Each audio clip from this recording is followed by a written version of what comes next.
My name is Evan Crisillo, and I'm doing a topic on the environmental conservation efforts of New Zealand.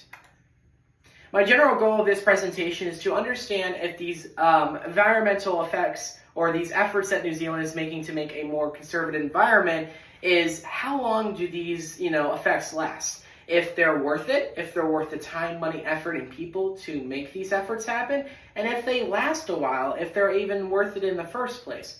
Hopefully answering this question and my specific goals set in mind, I can understand if these things are worth it.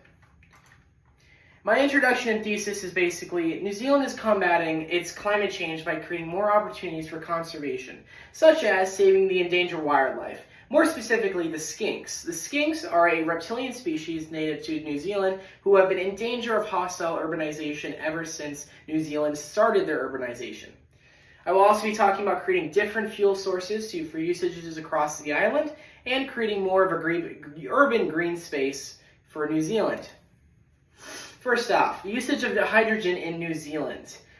In the words of ScienceDirect.com, New Zealand is using hydrogen as a new source for fuel energy in the island. They're trying to figure out, more specifically, researchers are trying to figure out whether there's an economic impact and to see if it's worth trying. They need to understand if this hydrogen creation is more effective than alternative fuel sources or if they must go back to oil, fossil fuels, and all that dangerous stuff.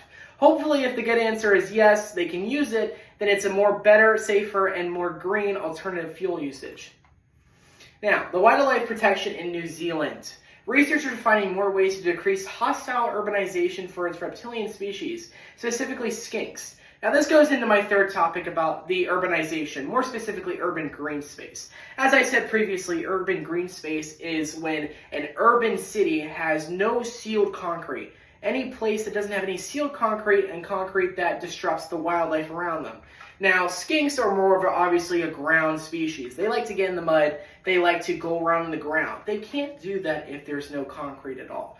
So hostile urbanization is limiting their species and dwindling them. Almost to, according to linkspreader.com, by a third amount since urbanization has started in New Zealand, which is crazy. Now, back to urban green space. As I said previously, by definition of MDPI.com, urban green space is space in urbanization that is not sealed with concrete. It is safe for the neighbors, human and non-human alike, for the New Zealand environment. My conclusion states that New Zealand steps into a green environment is just a flicker away. With their alternative fuel creation, native species protection, and urban green utilization, New Zealand is becoming greener every single day. Thank you very much for listening to my visual aid and my presentation of speech.